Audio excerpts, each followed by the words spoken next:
Yeah, so this basically describes the whole parliamentary systems in Malaysia.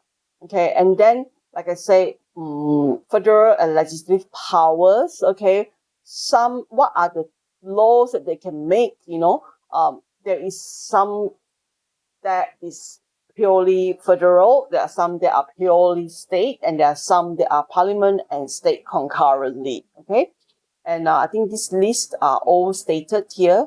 Mostly they're all stated in the list here, as some of the exclusive authority of the federal and state, and some is the matter falling in both state and federal, which is what we call concurrent. So it is very important to note which one is which. Cannot be like you blah blah and this. Some of this is actually under the state.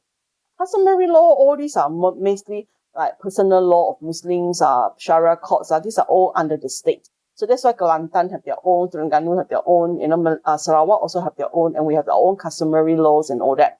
The state holidays and all that, they are all part under a state. And then these are list that is concurrent here, which is list number 3. And there are some very specific ones. List number 2 also have like subsections. Concurrent lists also have subsections. There's list 2A, list 3A, and all that. Okay, so customary law, ports, and all that, is under state powers. Some of them has no jurisdiction. Some of it has sharing jurisdiction. Okay, so federal territories, we know Kuala Lumpur, Labuan, these are state federal territories. Now we'll talk about state. Okay, so state, we've got 13 states. Each state has their own state legislative assembly, what we call Dewan Undangan Negeri, which is called DUN. Okay, so where state laws are enacted, state laws are usually called enactments and ordinances. So anything you hear like enactment, apa-apa enactment, or land code ordinances, land ordinances, the word ordinances comes out. These are all made in the state. Okay, so it is necessary for you to note that the law that is passed by the parliament, and also state legislative assemblies, they are not supreme laws. These are supreme laws is another concept. The Federation and Constitution of Malaysia is the supreme law. If there's any inconsistency between the state law and the federal law, the federal law will actually prevail over the state law. Okay, this is some of the rules that you have to remember. Okay, and then the state law, like I said, instance Sarawak call it ordinances. It is very important to note that basically legislative assembly, that is called ordinances. So it's very important to note that state has their own jurisdiction, and that's why a lot of things, there's always some arguments between federal and state about certain things. So it's quite common. But of course it's written down. Of course, there will always be some areas that are unclear as well, and that will be subjected to some form of arguments between the two, Parliament and DUN. Okay, so now you know why you need to do your election 2 times. Normally, some states they will do it all at the same time. Sarawak usually we do it a bit later. So we quit a bit later or a bit earlier for DUN, and then later together with the whole Malaysia, we do the Parliament election. So this is why it's important to elect a good member, because the whole law, you elect this person into the government. I don't want to use the word government. That's very wrong. Member of Parliament, they are not government. Okay, government is this is actually Constitution of Malaysia basically states how the 13 states punya federation is formed, how the legislative assembly is formed, the members of the parliaments are formed, and all that. Okay, so that's why it is very important to follow the Constitution of Malaysia. This is sometimes there's something wrong with the election and all that. Then we say, let's look at Constitution of Malaysia, or something to do with the states, but look at the Constitutions of Malaysia.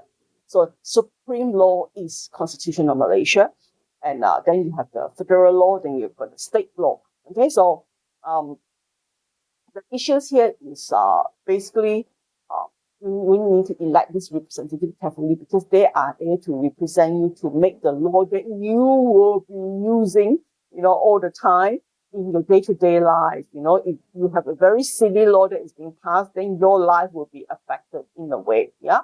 So that's why our voice of the people are always very important. Okay, so I think it's also formation.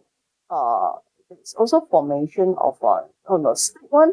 Yeah, state one we don't really have uh there's don't really say about how the formation is like, but again is electing and then the head of the state are the depending on some of it is the Raja the Sultan and then some like us here, some we are led by the chief, we are led by the QIT and then something that we all have to remember is once the representative is elected, these are the voice of the people.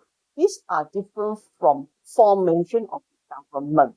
So out of the representative in the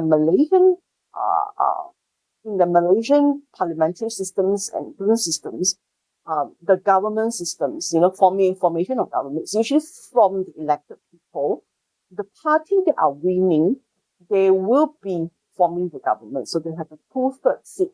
So usually, their minister and the elected appointed people, okay, like we already chosen to be the members of the Dun. Okay, they are the people representative or they are members of parliament.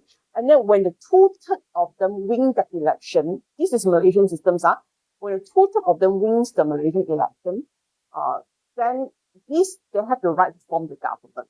Okay? And when they form the government, they will choose people from their party, basically. Usually it's like that. There's parties that are sending their their representative for for the people to select. Okay? And then so this party, if they win 2/3, they are the people who will form the government. Okay? 2/3 to be 2/3 It's not like last time one half like that, or just a bit over, then there's gonna be a lot of issues and all this coming out about who can form the government, then they decide to pull people from different party around to jump to their party, the winning guy, the person that won the election. If they're from a different party, they will join party, macam like corporate lah, macam lah, joint venture, macam itu lah to form the government.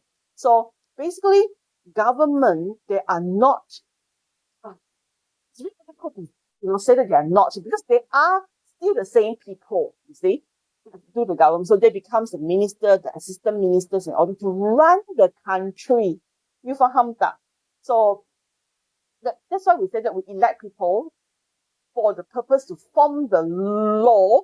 So there will be a law, government, and then the Pertuan Agong. This is three components of the constitution here. Okay? The constitution will set down on how to form the government from the member of the parliament from Dun.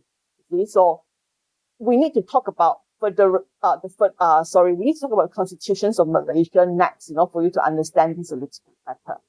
Okay? And like I said, it's the different thing. So this is how the government is being elected. And that's why the government is changed every 5 years. Like after every election, the winning party may change, you see. And then that's why they say 60 years never change government. It's not because of 60 years they never change member of parliament. Members of parliament do change, you see. So members of parliament is what we elect them to speak for us, to make laws for us, our daily life. But the government is actually appointed through that system. So usually the winning party will pick the leader, and the leader will pick the Perdana Menteri or the Chief Minister of the state.